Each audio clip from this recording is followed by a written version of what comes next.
Chapter 9. It's perfectly safe, Alice told Wallace and the three kids. Howie's kids play in it all the time. The space simulator was resting on the barn floor with its clear plastic hatch open. There were 3 seats in the cockpit. Ruth Rose sat in the front seat, with Dink behind her. Josh was squeezed in behind him. Their knees were bent so they could fit in the small seats. It's like being on a toboggan, Josh said, with no snow. You ready to go up in space? Alice asked them. What if I get sick? Josh asked. Don't even think about it, Dink said. We're ready. Wallace slid the hatch halfway closed. Push the red button, she said through the opening. I'm going to take a video. Ruth Rose touched the red button and the cables rose, pulling the tube toward the ceiling. When the simulator stopped moving upward, she pushed the green button. They began to rock forward and backward. Oh my gosh, Josh yelled. Then the tube began to roll from side to side, making all 3 kids burst out laughing. Blinky, here we come, Dink yelled. If you squint your eyes, Ruth Rose said, you'll really think you're in space. Dink looked down and saw Wallace with her cell phone aimed at the simulator. The kids waved at her. They stayed in space for a while, and then Ruth Rose pushed the white button. The tube stopped swaying. When she touched the red button, they returned to the barn floor. Wallace slid the hatch open and the kids climbed out. I have a great video, Wallace said. She played the video on her phone. There was a silver tube against the dark blue background. It seemed to be sailing through the sky. That's so cool, Josh said. The stars painted on the ceiling with the planets hanging down made it really look like space. Then they walked over to the space shuttle and got inside. Ruth Rose was in front, where she read to Dink and Josh from a card taped on the dashboard. It told her how in July 1969 the Apollo 11 mission took astronauts Neil Armstrong, Buzz Aldrin, and Michael Collins to the moon. Armstrong and Aldrin walked on the moon for 3 hours. They took pictures, gathered samples, and planted a U.S. flag. It took them 3 days to get to the moon from Kennedy Space Center, Ruth Rose said. How did the astronauts get home? Josh asked. Ruth Rose read from the card. They came back on July 24th, she said. They were in a special capsule that landed in the Pacific Ocean. A helicopter picked them up. Wow, Josh said. Just then the barn door opened. A boy and girl ran inside and stopped when they saw the 3 older kids. Howie came in carrying a backpack. Bear was with them, jumping up to lick the kids' fingers. Dink, Josh, and Ruth Rose climbed down from the shuttle to meet the new kids. These are Maddie and Seth, Howie said, and these visitors are from Connecticut. Shake hands, y'all. Dink, Josh, and Ruth Rose introduced themselves, and they all shook hands. Maddie and Seth are twins, Howie said. They were born 7 years ago next week. And we're going to Disney World for our birthday, right, Dad? Seth asked. The twins were dressed alike in green shorts and white t-shirts. Seth was holding a rubber snake, and Bear was trying to take it from his hand. Maybe we'll go to Disney World if you stop chasing your sister with that snake, his father said. He held up the backpack. Let's go to the pond and see what we can find. The 5 kids followed Howie out of the barn. Bear ran in circles around them, barking in excitement. Dink noticed Kenny and Hannah walking away from the picnic table. They stopped talking when the kids and Howie walked past. Behind the barn, Howie opened the backpack.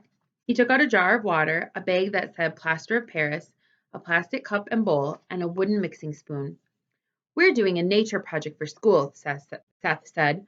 What kind of project? Josh asked. Making animal tracks, Maddie said.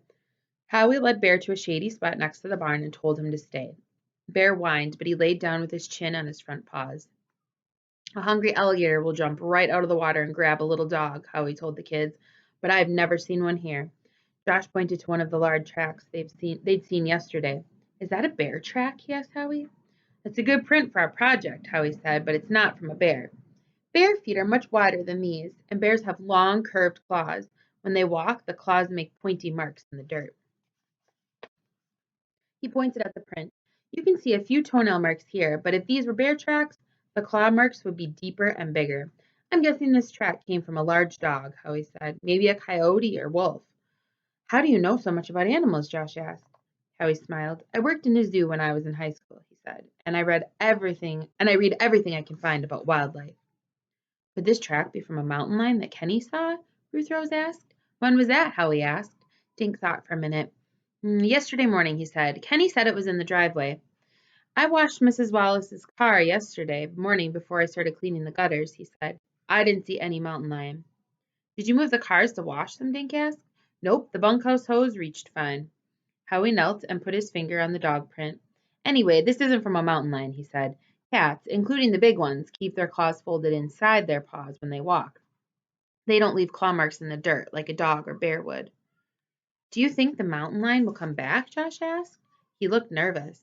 Howie shrugged. Probably not, he said. They'd rather hunt for food where there's no humans around.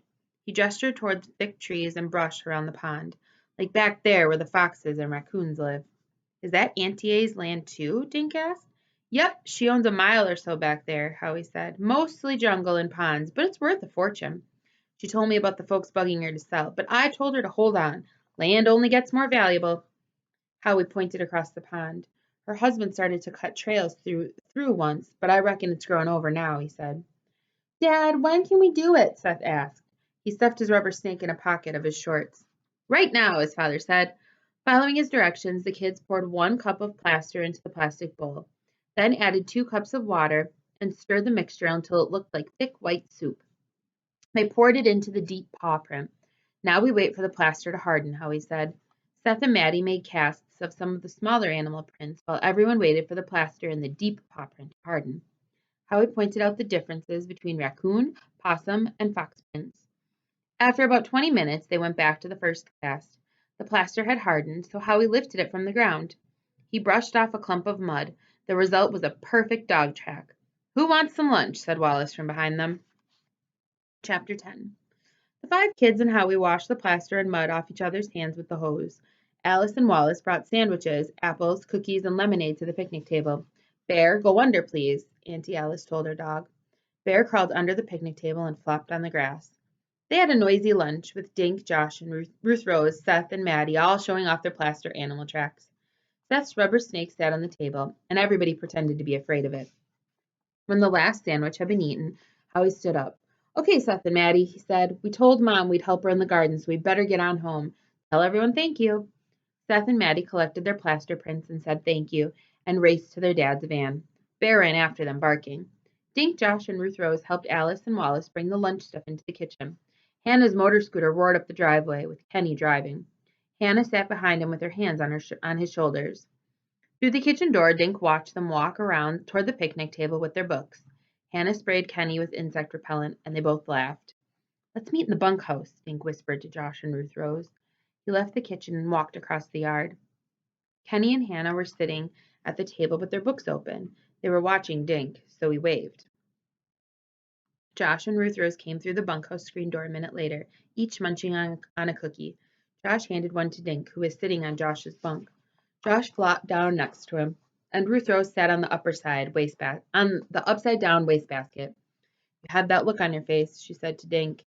Tell all, Paul, Josh said, bumping Dink's shoulder with his own. I think you figured out how that snake got inside the bunkhouse, Dink said. He walked over to the door and pointed to a small hole in the screen, about 2 inches from the hook and eye latch.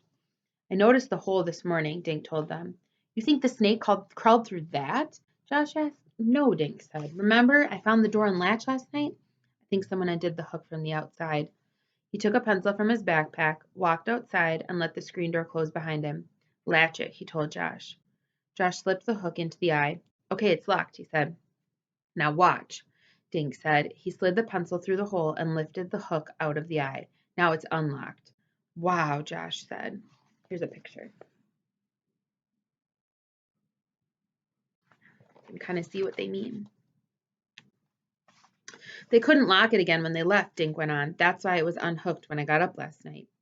But why would anyone want to get in here? Josh asked. Why we don't have anything to steal. The person who opened the door didn't want to take anything, Dink said. They wanted to leave something. The snake. Josh and Ruth Rose stared at Dink. Josh's mouth fell open. Who would do such a lousy thing? He finally managed to ask. Dink shook his head. I'm betting on Kenny or Hannah, he said. When I got up last night, I smelled that awful insect repellent they use. I think putting a snake in here was part of the plan to scare Auntie A so she'd sell her property. Well, why would any of them want this place that bad? Josh said. It's just an old house and a barn. Maybe it's more, Dink said. The postcards and phone calls started coming in after Auntie A's husband's diary and letters were stolen. So maybe he wrote something important. Auntie A told us her husband used to explore all this property, Ruth Rose said. Maybe he found something.